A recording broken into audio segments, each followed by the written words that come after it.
তিন নম্বরে মারিয়াম আলাইহিস সালাম, আজীব একটা মহিলা, স্বামী ছাড়া তার পেটের ভেতরে সন্তান দিয়েছে কে? আবার উনার নামে কোরআনে একটা সূরা দিয়েছে কে? কি নাম? সূরাতু মারইয়াম। কাফ হা ইয়া আইন সাদ, যিকরু রাহমাতি রাব্বিকা আবদাহু জাকারিয়া। আল্লাহু আকবার। কি সুন্দর সূরা, কি অন্তমিল, কি চমৎকার ঘটনার বর্ণনা। উনার নামেও সূরা, উনার ফ্যামিলির নামেও সূরা। উনার আব্বার নাম ইমরান, মায়ের নাম হান্না বিনতে ফাখুজ। উনাদের ফ্যামিলিটা আল্লাহর কাছে এত প্রিয়, আল্লাহর একটা সূরা দিলেন ইমরানের পরিবারের সূরা। কোন সুবহানাল্লাহ।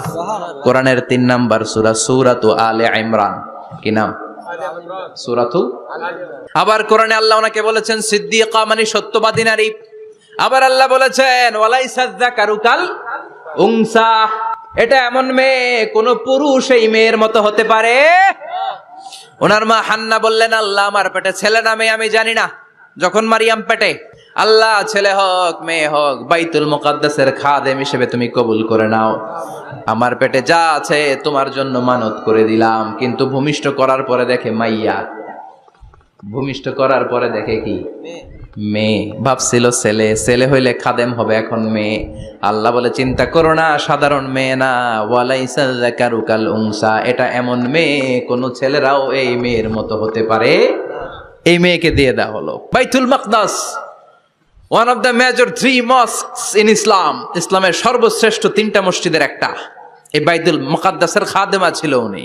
মসজিদ ক্লিন করতো আর ইবাদত করতো, ইবাদতে মশগুল হয়ে থাকতো, পাগল পাড়া হয়ে থাকতো, চক্ষু বন্ধ করে আল্লাহর কথা স্মরণ করত। মর্যাদা আল্লাহ তো বাড়িয়ে দিলেন, আনসিজনাল যত জান্নাতি ফল সব সামনে এসে হাজির হয়ে যেত। ওনার খালু জাকারিয়া এসে বলতেন আন্না লাকে হাদা, ও মারিয়াম এই ফল তো এই সিজনে ফিলিস্তিনে নাই, পাইলা কই? তিনি বলতেন হুয়া মিন ইনদিল্লাহ, রব্বুল আলামিন জান্নাত থেকে ফলের ব্যবস্থা করেছে।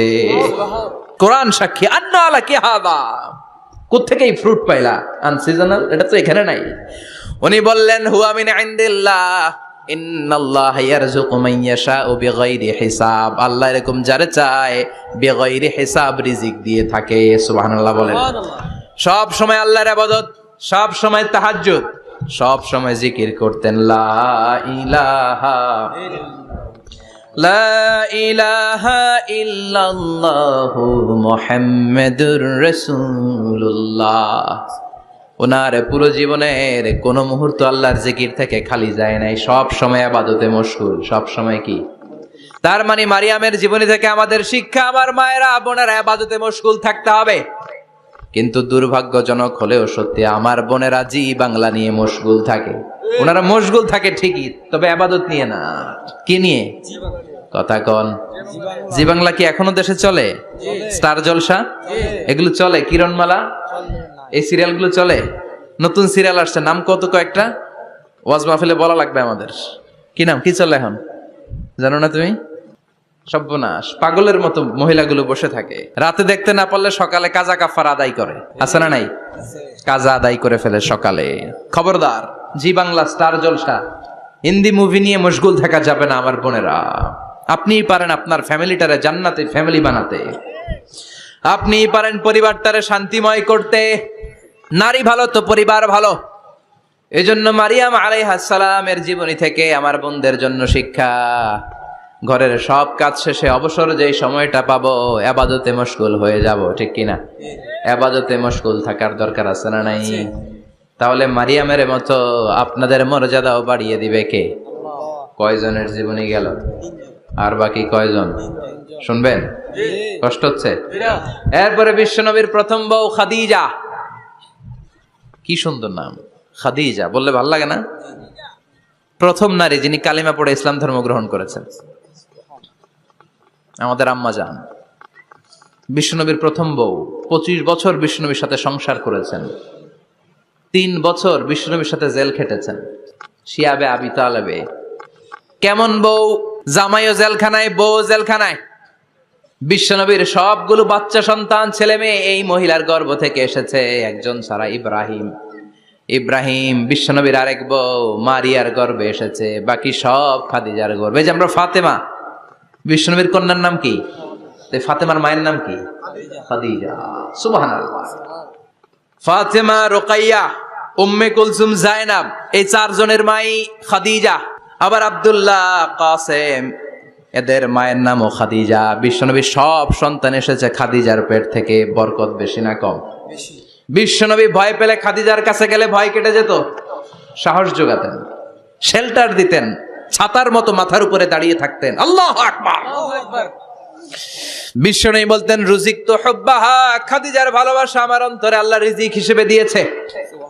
আবার বিশ্বনবী বলতেন, আল্লাহ যেই কিয়ামতের দিন বন্ধু বন্ধুরে চিনবে না, ভাই ভাইরে চিনবে না, কেউ কাউরে চিনবে না, ওই কঠিন দিনে আমি আমার খাদিজারে যেন ভুলে না যাই, আমার খাদিজারে যেন দেখা মাত্রই চিনতে পারি এটা আমার খাদিজা। খাদিজাকে নিয়ে মা আয়েশা একদিন একটা কটু কথা বলেছিল। ও নবী, কবে আপনার এই বুড়ি মহিলা, বুড়ি বউ খাদিজা ইন্তেকাল করেছে, তারপরে কত সুন্দরী সুন্দরী বউ আমরা এসেছি, আমগরে ভালো লাগে না? খালি বুড়ির কথা কম কেন? খালি ওই বুড়ির কথা স্মরণ করেন। আমরা আছি, আমাদের দিকে তাকান, আমরা কত সুন্দরী, আমরা কত ভালো। বিশ্বনবী রেগে গেলেন, মা আয়েশাকে এইভাবে ধরলেন। জীবনে কোনোদিন কোন স্ত্রীর গায়ে হাত তোলে নাই, শুধু ওই দিন মা আয়েশাকে এইভাবে ধরেছিলেন আর বলেছিলেন, আয়েশা খবরদার জীবনে এই কথা বলবা না, আমার খাদিজা আমার বিপদের দিনের সঙ্গিনী, তোমরা আমার সুখের দিনের সঙ্গিনী, তোমরা কেউ আমার সাথে জেল খাটো নাই, খাদিজা আমার সাথে জেল খেটেছে 3 বছর। কয় বছর? 3 বছর।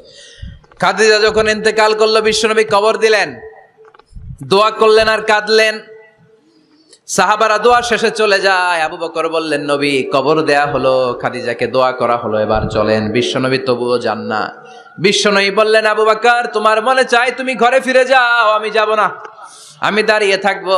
খাদিজার কবরের 3টা প্রশ্নের জবাব আমি বিশ্বনবী দিয়ে তারপরে ঘরে ফিরে যাব।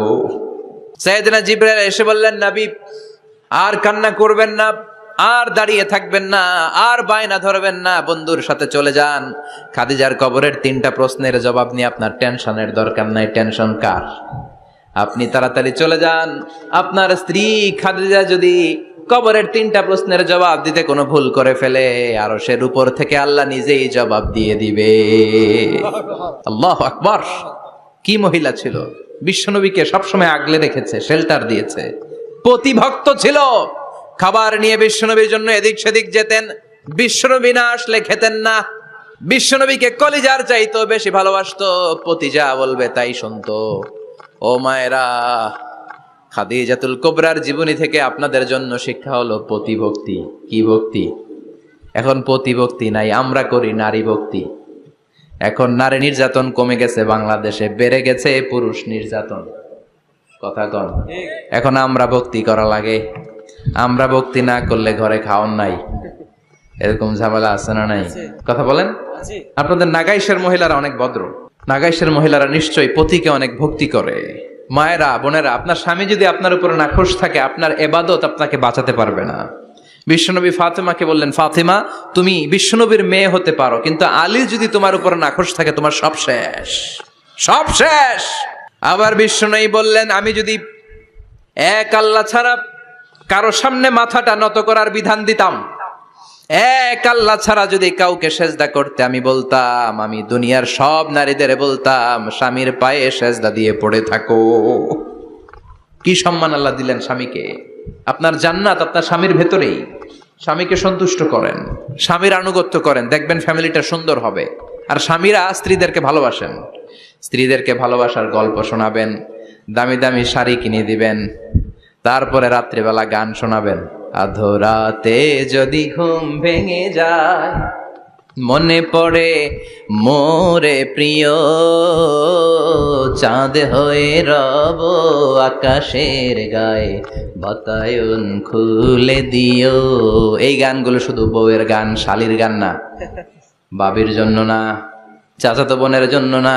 উল্টা পাল্টা জায়গায় করলে গুনাহ আছে না নাই? স্ত্রীর সাথে প্রেম নিবেদন করেন, ভালোবাসা নিবেদন করেন, সংসারটারে শান্তিপূর্ণ করে দিবে কে? তার মানে খাদিজাতুল কুবরার জীবনী থেকে শিক্ষা কি? বললা গেছি কি শিক্ষা? প্রতিভক্তি। কি ভক্তি? স্বামীকে ভক্তি করা লাগবে, তা না হলে জান্নাত নাই। এরপরে বিশ্বনবীর একমাত্র কুমারী বউ নাম কি? আয়েশা। বিশ্বনবী বললেন, উরিতুকি ফিল মানামি সালাসা লায়াল, আয়েশা বিয়ের আগে তোরে কিন্তু আমি 3 বার স্বপ্নে দেখছিলাম। সুবহানাল্লাহ কইবেন না? সুবহানাল্লাহ। বড্ড খুশি হয়ে গেলেন আয়েশা। এরপরে বললেন 3 বার স্বপ্ন দেখার পরে তোমার ব্যাপারে মনের মধ্যে কেমন কেমন যেন ভালো লাগে। তারপরে একটা ছোট্ট কাগজের মধ্যে, জান্নাতি কাগজ, রেশমি কাপড়ের মধ্যে তোমার চেহারাটা এনে জিব্রাইল বললেন, দেখেন নবী কেমন লাগে। আমি কইলাম ভালো লাগে। কার মেয়ে? আপনার বন্ধু আবু বকরের মেয়ে, বিয়ে করবেন নাকি? বিশ্বনবী বললেন, ও জিব্রাইল, তুমি যদি ঘটক হও, আল্লাহ যদি হয় কাজী, আমি